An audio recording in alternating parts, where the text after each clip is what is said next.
On October 1st, the lives of thousands of our Bahamian brothers and sisters in the Southern Islands were savagely disrupted by Hurricane Joaquin. What is the extent of the damage, and what is now being done to repair their shattered lives? Cable Bahamas presents In Focus, where we examine this country's Operation Full Restoration. A shanty town in Gamble Heights torn down by government. The opposition leader breaks his silence on reports that party insiders want him gone. The DNA questions hurricane damage assessments, plus the Prime Minister on hand at a Marine Academy graduation. We've got those stories and more coming up tonight. I'm Dana Smith, and MV12 starts right now.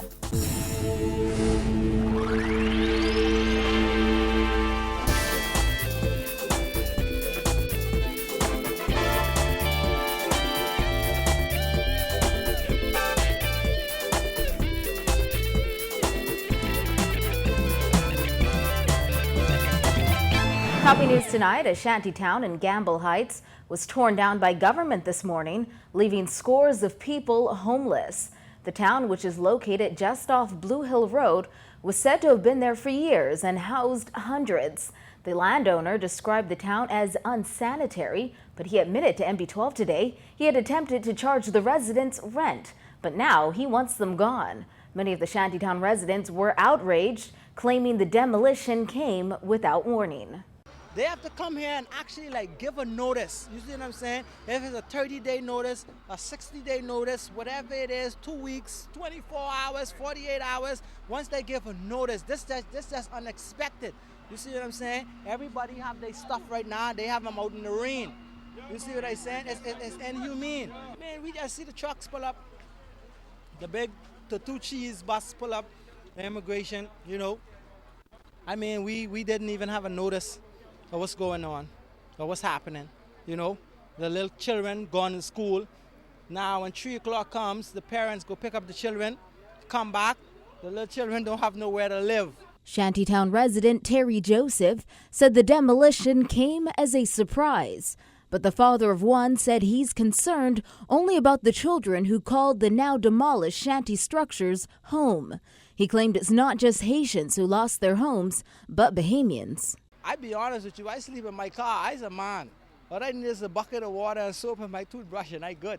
You see what I'm saying? But it ain't really about me. It's about the children. They come from school, what they gonna do? And then there's mothers up here who unemployed. They have mothers who have 3-4 children. What they gonna do with their children? And see, it's not only Haitians. There are Bahamians who live up here. 25% of the people up here are Bahamians. You see what I'm saying? However, Patrick Charles, the owner of the more than 5-acre land on which the shantytown sat, claimed the residents did, in fact, get a warning that the structures would be torn down and they needed to vacate the premises. He said the site had become a health hazard and he's been trying to clean it up for years. They will always say that because this ain't the first time it happened. I've been trying to deal with this for quite a number of years. And now that I get the government full response and help from all the agencies, because the matter up here was a health hazard, mainly for the children them. You see? The whole place is just sewer, bags of sewer all over the place. That's before they even introduced the little indoor toilet. He said the shantytown was a hotbed for disease. The first paperwork was supposed to have them removed because of the insanitized facilities. Right. Now, after pushing up and down, trying to get the authorities to pay attention to this area, the chikungunya come around and all the other diseases and all them, plenty of affected people was in this area. Most of them right now are not here because on the raid scene, most of them get carried. But in this matter, it ain't like nobody didn't know. However, Charles did admit he tried to charge the inhabitants rent, but that didn't work out. The deal was they're supposed to give me something, but nobody does. See? And then always I'm not working, my boss is this, all things rough enough. I always going through the bottom line thing. But in order to solve all of that, I went to the procedure of environmental health, building code and all these things in order to tear the place down. It was a fight. But the response now is positive. Charles said the shantytown was home to more than 200 people and more than 150 houses. He explained he allowed the shantytown to form on his land in the first place because he felt pressure to help. But now he wants the shantytown gone, claiming its inhabitants have no respect for authority or for him. Another resident also said he had no prior warning that the shantytown would be demolished, and as he waited for his home to be destroyed, which he had lived in for 10 years with his family, he said he has no idea where he and his family will go, having now been rendered homeless. Now, I don't know where I go exactly. I just bring everything, I put it close by crossroad. I wait. So you're waiting for them to destroy your house right now? Yeah. How long have you been living there? I have 10 years there. 10 years? Yeah. You have any children? My children. How do you feel right now? Sorry, I can't talk too much. Immigration officer Kirkland Neely said the Department of Environmental Health sent an initial warning that the shantytown would be torn down last year, and another notice was sent 2 months ago. We had to make a start to show that we are serious about clearing out all the shanty towns in the Bahamas. And so if they are wise, they will do the necessary thing to get their cleanup. Only one part of the town was scheduled for demolition this morning.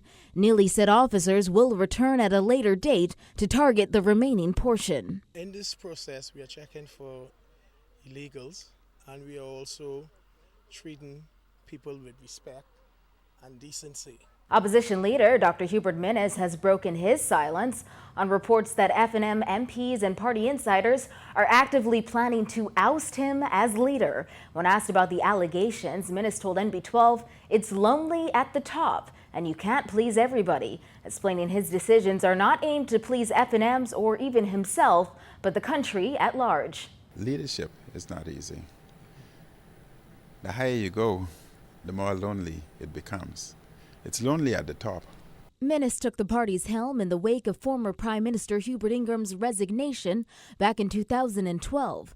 Throughout his tenure, Minnis's leadership ability has been closely scrutinized.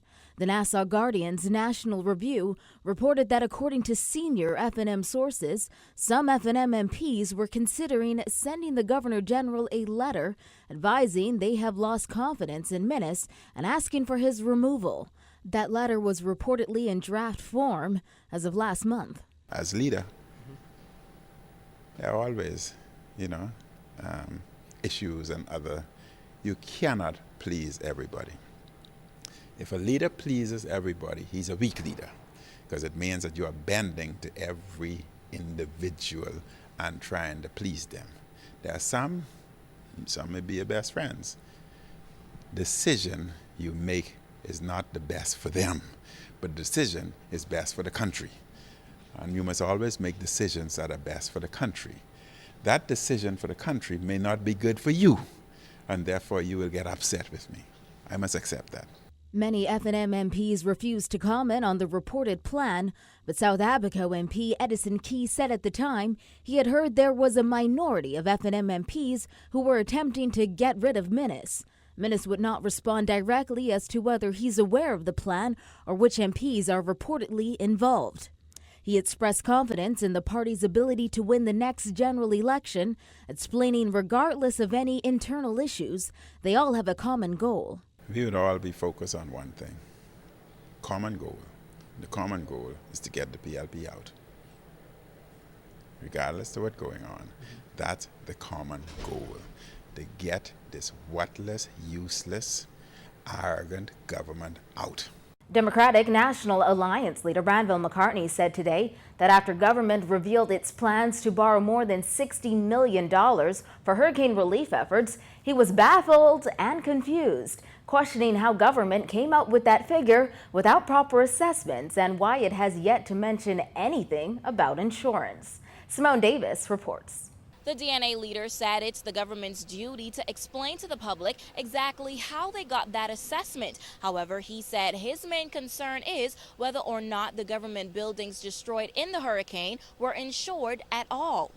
What procedures and did they put in place to determine that amount in the first place? That has not been indicated to the Bahamian public. Secondly, I think the public and the Bahamian people ought to be aware, or ought to know, whether or not these places had insurances that were devastated. In particular, the government buildings, and if so, has the government taken that into consideration? I would assume that any government buildings that may have been destroyed would have been insured. McCartney also expressed concerns over the country's national debt, stating that it has only increased since the implementation of value-added tax, which was initially implemented to lower the country's debt. He says it seems as though VAT is not going toward the country's national debt, and it begs the question, where is the money going? I find it amazing that our debt has increased, our national debt has increased, and yet we've taken in a significant chunk of money for value-added tax.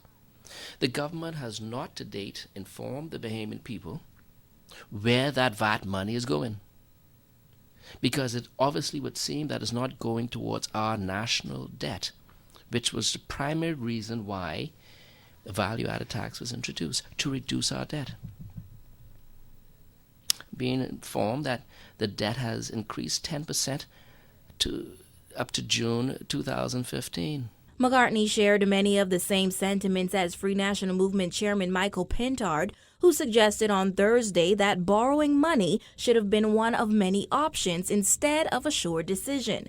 The DNA leader said asking other countries for assistance would have been a better idea. The question to the government is, look, have we exhausted other means of getting financial support? For instance, from the Caribbean Disaster Emergency Management Agency, from the United States, from the United Kingdom, from the IDB, from CARICOM, that the Prime Minister was chairman of for the last 2 years. Have we exhausted those revenues of help before we exhaust the avenue of borrowing again and putting us into more debt? He said the Christie administration should use the reconstruction of those devastated islands to rebuild and upgrade those islands to make them more appealing to both residents and tourists. The government speaks at length about borrowing this money, but they fail to say how they intend to rebuild. Do they intend to put the same types of structures back that's susceptible to hurricanes? Do they intend to, at the end of the day, ensure that we use this as an opportunity to build those islands up? We use it as an opportunity to cause these islands now to become islands where people can live comfortably, where there's commerce, where there's industry, and whether it can bring monies into those islands. Reporting for NB12, I'm Simone Davis. 8 web shops have been awarded conditional gaming house operator licenses, according to a statement released by Tourism Minister Obi Wiltcomb last night. The operators are FML Group of Companies, A Shore Win, Chances Games, Paradise Games Bahamas, Island Luck, Percy's at the Island Game, Asu Draw and Spin, and Bahama Dreams Web Cafe. A total of 9 web shops applied during the recent request for proposals phase back in March. Bet Vegas, another web shop that applied, was not granted a conditional license. Wiltcomb said a notice of award or disqualification will be given to each applicant on October 19th, and the disqualified applicant has until October 26th to close its doors. Upon issuance, web shop operators will have to pay annual license and monitoring fees of $250,000 per operator, $2,000 for each premise, and $1,000 per agent. Wilchcombe said the Bahamas has reached an important stage in interactive gaming, and he's pleased with the hard work and professionalism of those government officials who were involved in the process. Stay with us. There's more news after the break.